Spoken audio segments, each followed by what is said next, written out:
I like to share my garden with others. I guess you could say I have an open door policy. I'd tell you, come on over. I don't have to be here. Walk around and take deep breaths. Watch the bumblebees. The garden will chase the clouds away. When I first started gardening, I had no clue what I was doing. I felt like I was plopped on this gravel piece of property without a guidebook that everybody else got. But I trusted the plants.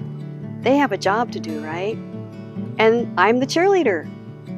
As long as I keep my ego out of it, I just keep learning.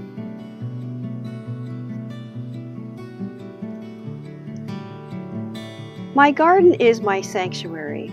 It's a place where I can go, no matter what my mood is, sad or happy or confused or grateful. It's like a community, a family. I feel accepted here. Plants don't care if I'm having a bad hair day. Gardening helps me stay in the present moment, however overused or trite that expression might sound. If I'm weeding though, and I'm thinking about what's for dinner, how can I hear or understand what the plants need or what I need? I'm more patient. Plants grow on their own schedule. I've learned about life and death and how there really isn't a stop and start to our lives. Best of all, the garden brings me peace, here and here. I have gardening to thank for so many blessings in my life, and I'm working to grow a community of people who feel the same way.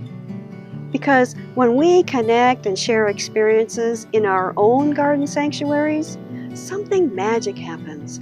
More people begin gardening and tending to plants, and that joy and inspiration naturally spreads to others. This ripple effect then moves outward to foster a global community, one that's more in tune with the Earth's rhythms, and sparking a deeper respect for ourselves and for our shared home. I'll see you in the garden. Meanwhile, keep your eyes on the stars and your hands on the dirt. I hope you have a great week. Cheers.